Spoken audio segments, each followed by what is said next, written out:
Pixel Sift is proudly supported by the Murdoch University School of Arts. Have you ever thought to yourself, I'd really love to learn how to make something creative like a game, a YouTube channel, or even report on the news? Well, you should have a look at what is on offer at Murdoch University. They'll give you all the skills you need to hit the awesome creative goals that you're aiming for. Keen to learn more? You can have a look at murdoch.edu.au/arts to find out what they've got on offer. That's murdoch.edu.au/arts, or you can just go search Murdoch University for more information. Murdoch University School of Arts proudly supporting Pixel Sift. Pixel Sift.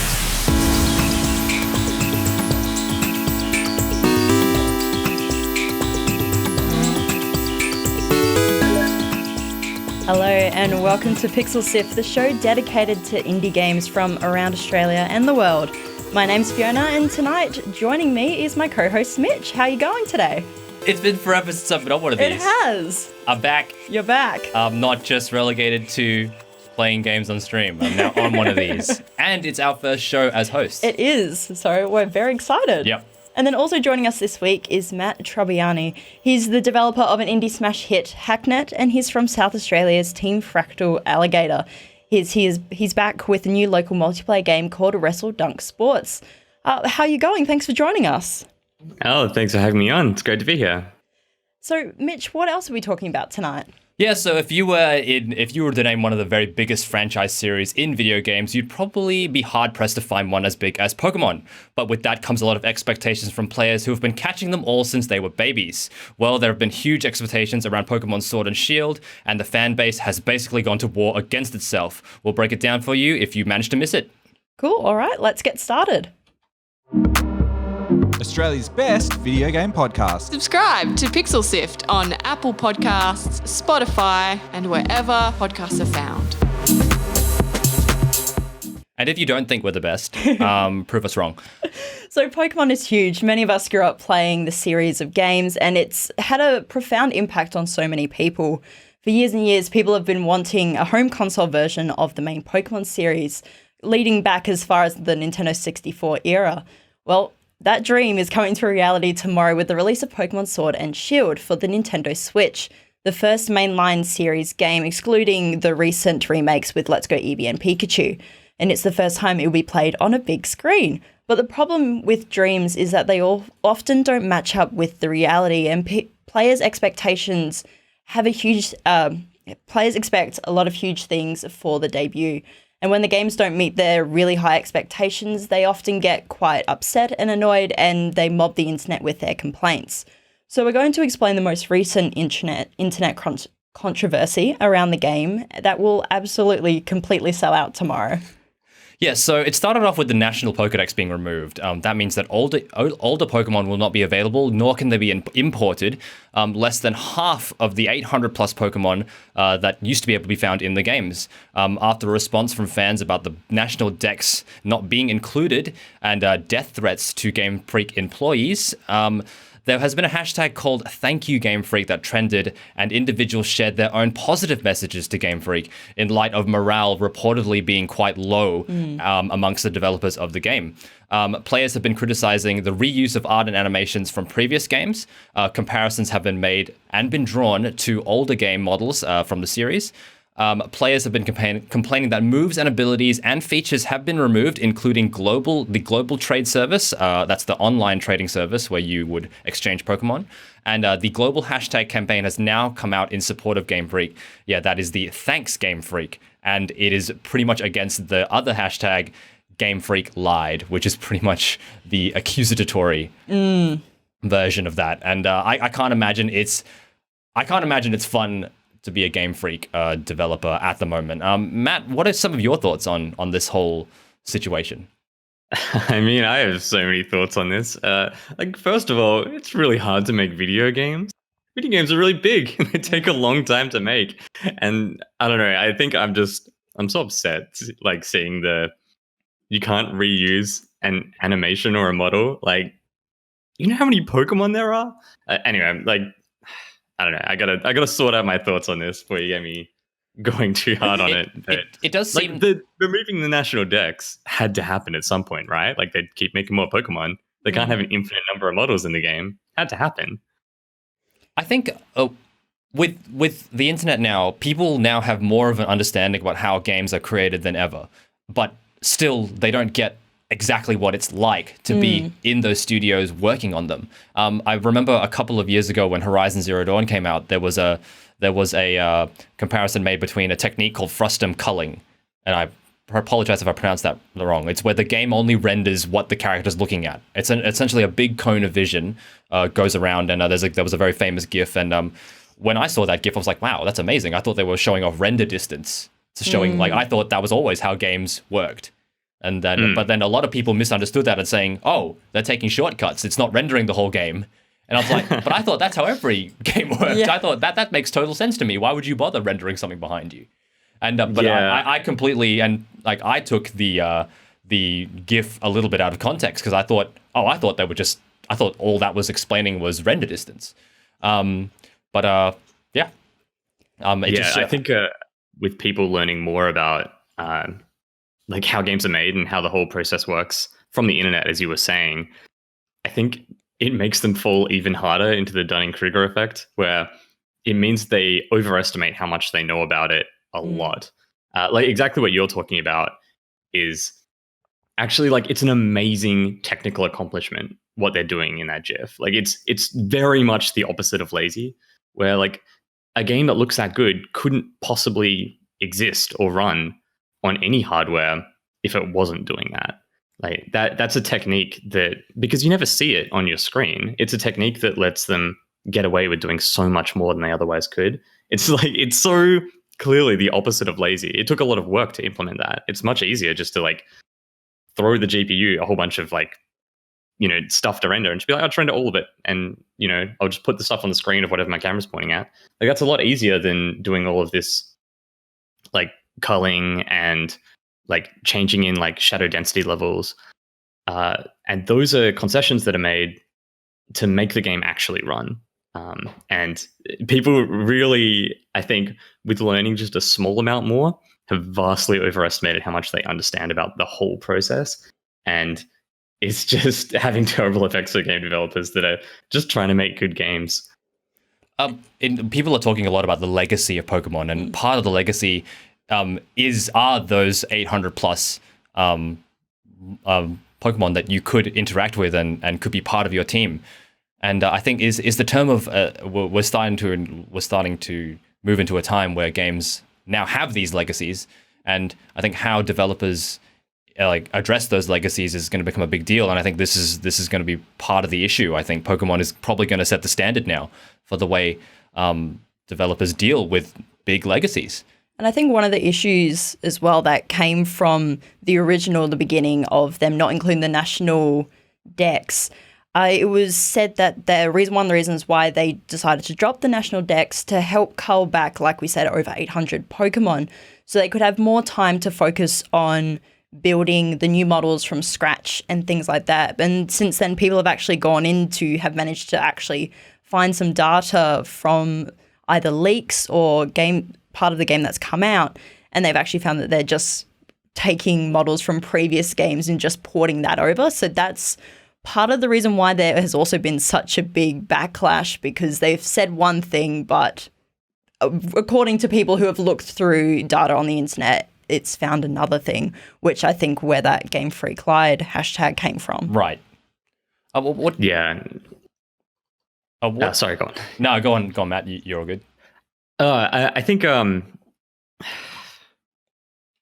that like a lot of people might miss a lot of the details that are required in this. Like they've got the whole Dynamax Gigantamax thing, which I'll talk about in a minute. I think the real issue here is how excellent Gigantamax Pikachu is. And I think more people should be talking about that. He's a good boy. But yeah, like if you have the national decks, you got to understand that you'd have to make the Dynamax versions for all of them as well. And then the Gigantamax versions for all of them as well. It's not just like one model, one animation. You got to like have all these other models, all these other animations. You got to make sure they work with like all the different modes. And that sort of thing just really quickly becomes like unsustainable. And then you also have all like the attack special effects for each different type of attack, and then all the sprite models too. It's just endless.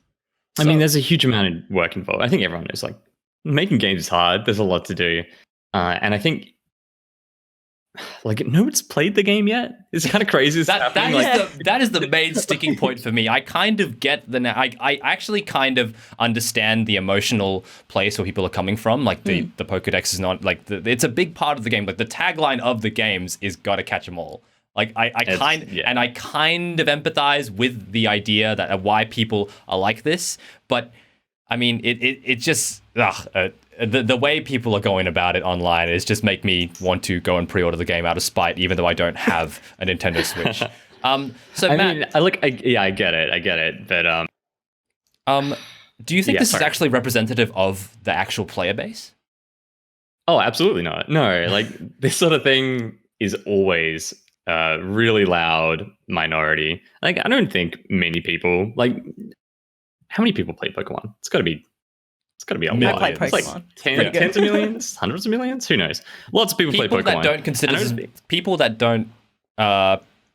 don't consider themselves gamers play Pokemon. Yeah, and in Pokemon rules. Yeah. And I don't think any of those people in any statistical majority or statistically relevant amount really care. But yeah, like the morale thing's like very real. I think like even on a small scale, like a lot of people said really nice stuff about Hacknet, but it'd just like wash over me so quickly compared to like how much the bad stuff stuck with me. So I think a few really loud, really angry voices can do a lot of damage. So thanks for watching Pixel Sift. If you're just joining us, we're talking about the new Pokemon Sword and Shield game and all the expectations placed on the game leading up to its release. So we actually have some tweets from people. The tweets are a goldmine. Both thanks Gamefreak and Gamefreak lied. There was one, now Gamefreak lied is trending because contrary to what they said about making Pokemon Sword and Shield models from scratch, it's revealed they reused many 3DS models animations. This just keeps getting worse, doesn't it? And then we have a supportive one saying people really are out there like Pokemon just lost its magic to me after this generation. It's called growing up. Just Google it. See, I don't like, even though that one is support of Game Freak, and I still think that's a real toxic way of looking at it. Yeah. Like, I don't like that response. I'm not loud about either of those. Yeah, and those are the more civil tweets that we found about this topic. There were not many that we could quote. They put Fat Pikachu in this game. What do you have to complain about? They put that sheep is dope. Yep. Wooloo. I'm excited for Yampa, the little corgi dog. That's where it's at. Yeah, so they put Great Grey Wolf Sylph directly from Dark Souls into a Pokemon. It's so good. And another one where the shield is its head. That doesn't make any sense. I love that one. Yep. I think there was one. There was a tweet which I think I forgot to include. It was like one of the best tweets, but it was like the names of the Pokemon games perfectly encompass the attitudes toward it. Like some people are defending it, and some people are attacking it. So. Yeah, I don't know. It's all a bit of a mess. To be honest, I've seen some of the screenshots people have taken of the environments that have been made public. They were like a clip from some video, and I'm like, yeah, that was in your promotional materials, and that looks pretty bad. I don't know. There's some of the ways they've designed the environments in the game. They've got some scenes which are really good, and other stuff that lets you get really close to it that I'm not wild about. I get it. The thing is, I feel like Pokemon has never been known for its graphical fidelity. Right. Pokemon, or its environments its environments. Like this is all new stuff that people are complaining about. Like Pokemon's it used to never be been 2D, 2D pixels. It used to be sprites. Yeah. So, I don't know. I mean, that being said, they did just blow it so far out of the park with Breath of the Wild that everyone's like, why don't you do that for every game? And they're different teams.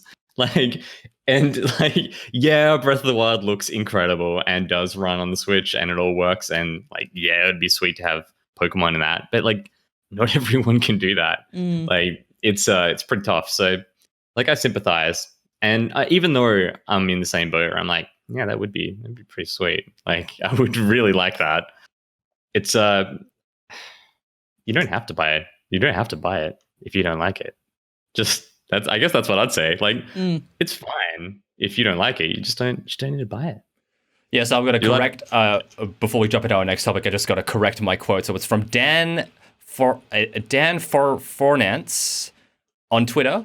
So now I know why it's called Pokémon Sword Shield. It's because half the internet is attacking it and half the internet is defending it. Yeah, that's a pretty good tweet. I'd like that tweet. Yeah. That's a good place to leave it. So why don't we jump right into the next topic?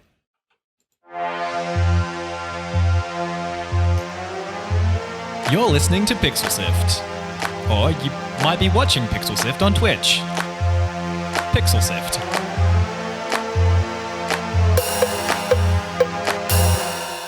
So today we're joined by Matt Trobbiani from Team Fractal Alligato, and he's here to tell us all about their new game, Wrestledunk Sports.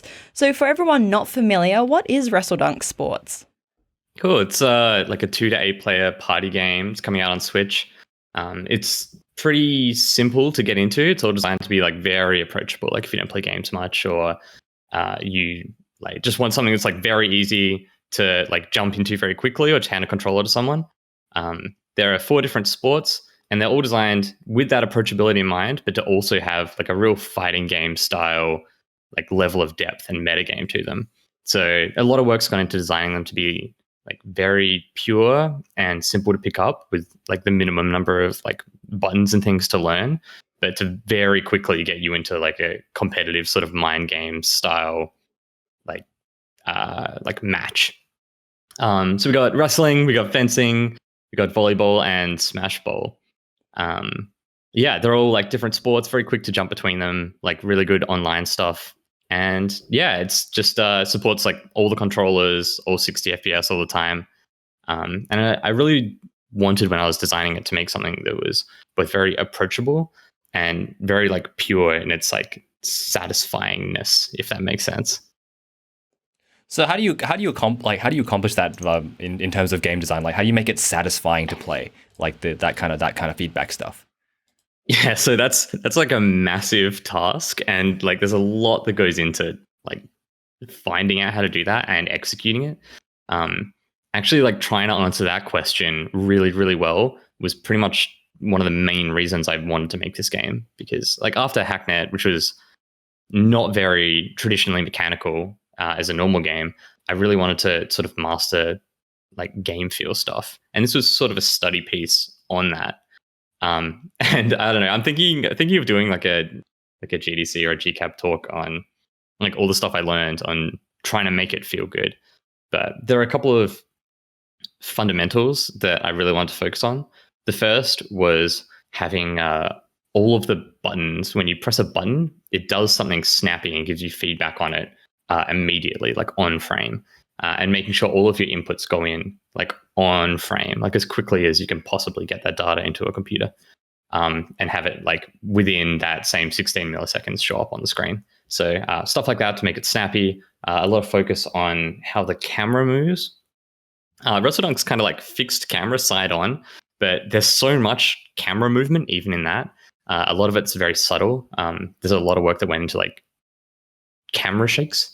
And like the particle effects, other like details. Like there's so much to this, and you just go like down in details and really get into like how it works.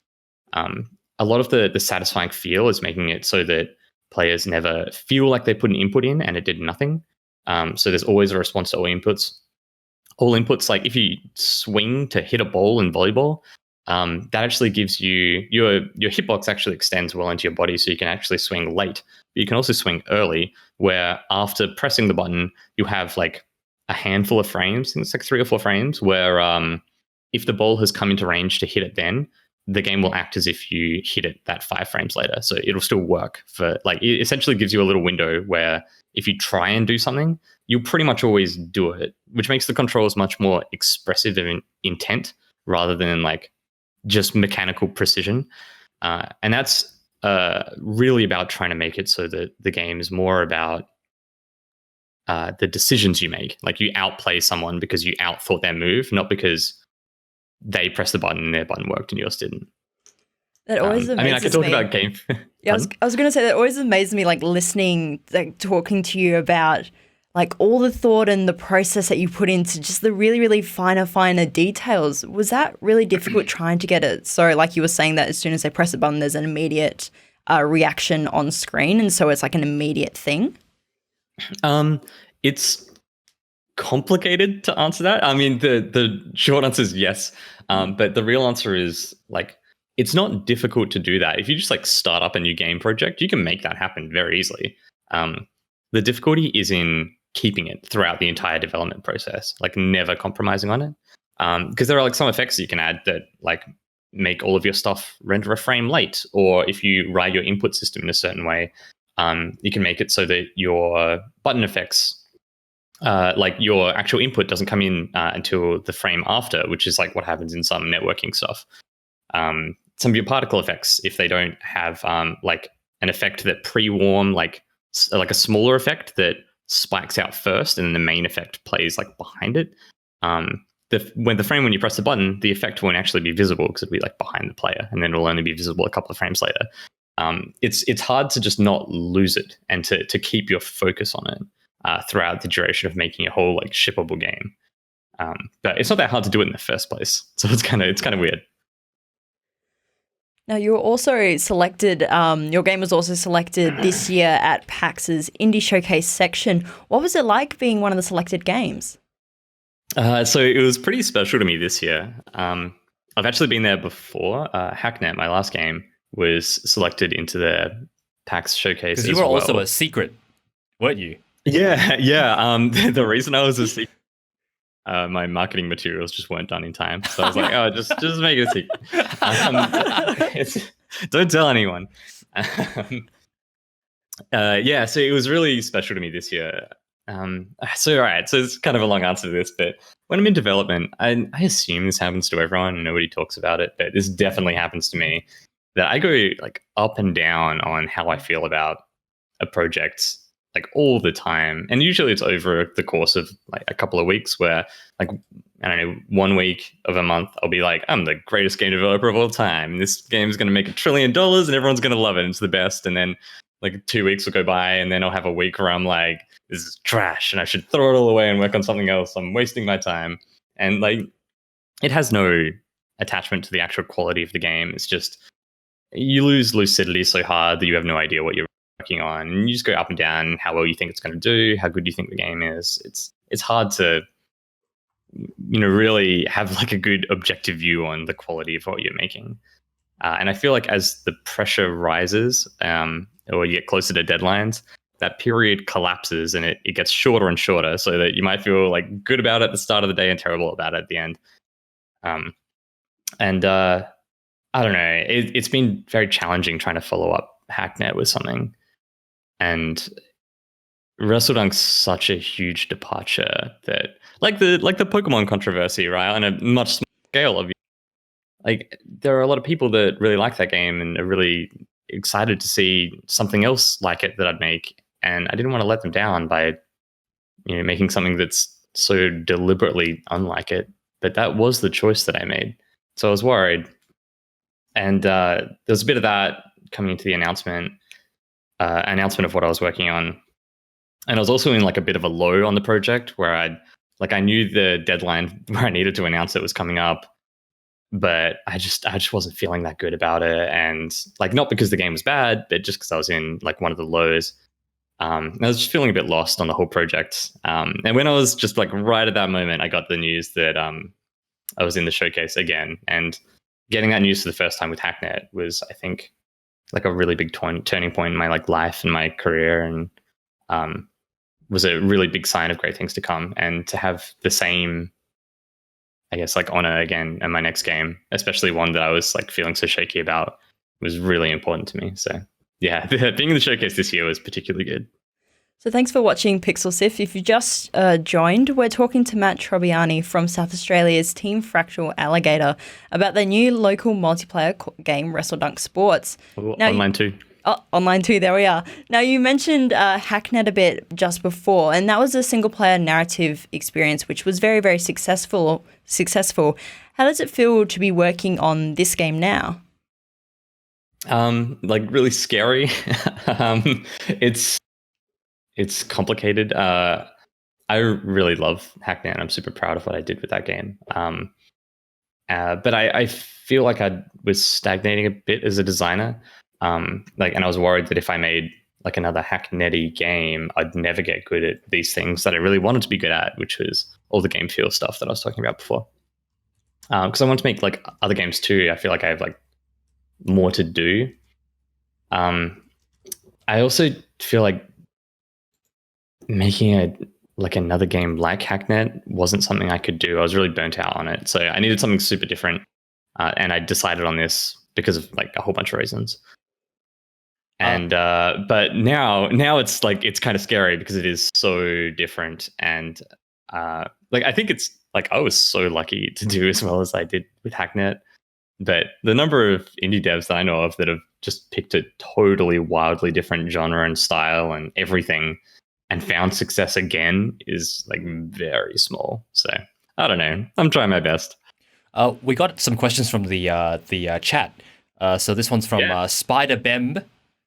Hey, Spider! Spider's the moderator in the Hacknet Discord. Oh, and nice! Is extremely cool and nice. How's it going, Spider?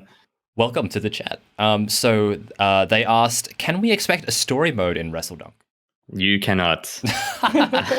And they also I want it to be very, very focused in how I design this game. I try to be very focused in all my games. Like I don't want to make something that's got like, oh, it's got like every kind of mode and it suits every kind of player. No, like this game is very specifically just for this one case, and I'm trying to be very good at solving that one problem. I'm not going to try doing anything else. So no single player.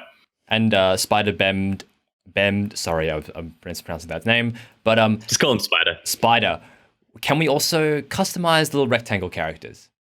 Oh yeah, you can. Oh, nice. Got a little outfit button. You can change the colors and you can change what they're wearing. Sorry, I just bumped my mic. You change what they're wearing. There's a little button in the lobby. You can press your little bumpers. I'm not sure how I'm going to handle it yet. Maybe you can like unlock new outfit sets by playing a bunch. Maybe they'll all be there at the start. I don't know. There's a bunch of funny ones there. I've just asked my artists to do a whole like formal wear series and a bunch of like tuxedos and stuff. While you're at it, can you do a Pixel Sift If shirt? you've got any ideas, just tweet them at me. I'll include them. It'll be good. Can you do a Pixel Sift shirt? Maybe. I'll think about it. Yeah, it's I'm trying to make them all symmetrical because I flip them around a lot. But I'll have to think about it. That's a good point. I'll see. Just make him yellow. Maybe We'll do a just little pretend locust. it's Pixel Sift. Yeah, just make them yellow. Yeah. Maybe I should make. Maybe I should make like if you enter like a little pass code on the controller, you can get like secret ones, and I'll give them to like streamers and stuff. Oh my god! And you could have your little, and then you could tell them you could unlock the shirt of like. Oh, all right, hold on. Somebody write that down. Send it to me. Yeah, we'll write it down, or you can just listen to the episode. Yeah, that sounds fun. All right, I thought of it here. If I do that, I'll do the Pixel Sift one. It'll be good. Yeah, maybe that'll be fun. So there are a lot of the kind of couch co-op online multiplayer games on the market right now. What have you done particularly to Wrestledunk to make it stand out? So that's like a really big and really hard problem. And a lot of my approach to entering the market like that is like built on like two things. So one, you need like a big angle to get like in on it and like just an angle into the market. And mine's going to be just that it's like sort of like the pack of 4 games and they're all going to have like very good game feel and like very complete polish. So I'm going to go in with the 4 games angle, and then past that, I just want to make sure that I get all of the fundamentals really good and really right. So just like day one, excellent multiplayer support, all controller support, like fully localized into everywhere it's going to need to go, like all 60 FPS all the time, all the games actually being like good and polished and like fun with a variety of numbers of players, and then just doing the marketing properly. I think those are like fundamentals which you can put kind of separately to your like gimmicks. And my one gimmick I wanted to do was just make it a pack of 4 smaller, more like tightly designed games that all have their own appeal. So I'm not just like, it's not just, and they all have like different maps and things. So I've got like proper like variety in the screenshots and all that sort of thing. But the big like gimmick angle is going to be the pack of 4. I don't like games that get like too gimmicky. So very strong fundamentals coming into the market as pack of 4 games. And then we got some like marketing tricks up our sleeve to get it going. But past that, it's just going to ride off of how good the games actually end up being. I think. Would you potentially include more little games like further on, depending on what the reception is towards them? Yeah, totally. So it's possible. I don't want to make any plans that are too detailed. Like there are some games that I'd like to make, and like if the game does really well and like I decide to do it like a DLC or something, it'd be fun to do a whole pack of top-down sports. That'd require a big rework of the characters to work top-down as well, right? But I think handling like post-launch stuff, it's tricky. I think my strategy is that I just want to listen to the players. And I'll have a Discord and stuff and just be like playing with people and talking with people. I kind of want to do once it releases, just a developer plays like once every fortnight or something, and just have it so that I'll just be joining like random queues and just like hopping into people's sections, and you play a bunch of games against the developers, and that's where I'll talk to the community and have like a big connection like Discord or something. That sort of thing would be good. So my like post-launch plan about how to grow the game and like if to add more sports or how to rebalance or anything like that is just going to be based on like listening to the community and like growing it based on that, not making too many assumptions beforehand. Like right now, I'm just planning on making the game like a complete package when it ships. Like it won't be missing anything. I'm not like planning anything and holding it back for later. Like I'm just trying to make it as complete and whole as it is now, and then just listen to the community to grow it after the launch. Has the game been designed with expansion in mind? It's not really. Like the code base is for sure, but I think that's sort of how you should code anything. Where it would be pretty easy to like add new sports. Like the multiplayer code is sport independent. So it shouldn't be too bad to add new sports later if I decide to. But there's nothing like missing from the experience. Now we have another question from Spider in the chat, and he said, besides coming out on Nintendo Switch, in the future, can the game be expected on any other platforms like PlayStation, Xbox, and PC? I really want to. None of them are confirmed yet, but it's pretty likely that it'll at least be on PC and hopefully Xbox and PlayStation later. But I'm not 100% sure, so don't hold to it too strictly. I think the natural home for the game's on the Switch, though. And I'm very excited that it's coming to the Switch because it means I can sit down and play with my friends because they all have Switches as well. Yeah, it's so good. I really want to get the weird local Bluetooth thing where you connect all of your Switches together. Do you do that? Does anyone do that? I have not done that. We just connect the controllers to one Switch. Yeah. Okay, good. Because it's a real hassle to get that going. But that would be neat too. I'm not sure. That's what they do in all their ads. It looks like a good time. Yeah, but definitely having it work with like all the controllers and like in that way, I think is just so good. And that's like how I want to design the game first, and I'll do ports later. But I want to have like really nice HD rumble. HD rumble's the best feature ever. It's so good. You know, you can like, they've got a tool that lets you turn sounds into rumble, and it like rumble matches the waveform of the sounds. It's wild. Now that's really cool. I do appreciate that a lot. Yeah, I'm just going to like put in all the sound effects and make rumbles to all the sound effects and then just tune them from there. It's going to be good. You should try and do some sound effects so it makes a code, and then that code unlocks a new outfit. That's some deeply very obscure stuff you're talking about. I don't know how to feel about it. Oh, consider it. Well, unlocking weird outfits is good though. That is a good one. Now, if you're keen to check out Wrestledunk Sports, you can find it on the website at wrestledunk.com, or you can go to Twitter at WrestleDunkGame, or follow Matt on Twitter. I'm not quite sure how to pronounce it, but it's spelled I just read it out. I don't know. It was my old Warcraft name. There you go. Now you know where it comes from. It's Orann, Oren. There you are. But thank you so much, Matt, for joining us this afternoon, telling us all about your game. It's really exciting. I can't wait to play it. Yeah, thanks so much for having me on. That's right. And well, that's all about we have time for today. So thank you for watching or listening to episode 135 of Pixel Sift. Now, this show has been hosted by myself and Mitch. Thanks for joining me again tonight, Mitch. Not a problem. Been a pleasure. And Pixel Sift is produced by Scott Quigg, Sarah Ireland, Fiona Bartholomeus, Mitch Lowe, and Gianni Di Giovanni is our executive producer. And we wouldn't have been able to make 135 episodes of Pixel Sift if we didn't have the support of Murdoch University. So go and check them out and tell them that we sent you. And then if you're keen to learn more about a great creative degree, you can go to murdoch.edu.au/arts. That again was murdoch.edu.au/arts. And then as always, we'll be sticking links to topics we talked about in the show notes on our website, www.pixelsift.com.au. And you can also come join us on Discord if you have that. It's available at pixelsift.com.au/Discord, where you can share your creative work, talk about the topics and the games we've covered on the show, and everything else. That's pixelsift.com.au/Discord. And if you like what we do, can I ask a favor? We need your help to share the show and tell a friend, and subscribe your brothers and sisters to the show just on anything they have. It's available on all your favorite podcast services. And start someone's journey into podcasts, because we know that getting started is tricky, but once you're in, you'll love it. Now, our next episode will be on the 28th of November, but if you join us this time next week on the 21st, it will be Pixel Sift Plays, where we play some of the indie games that feature on our show. But like I said, that's all for this week. Thank you for joining us, and we'll catch you next time. See ya!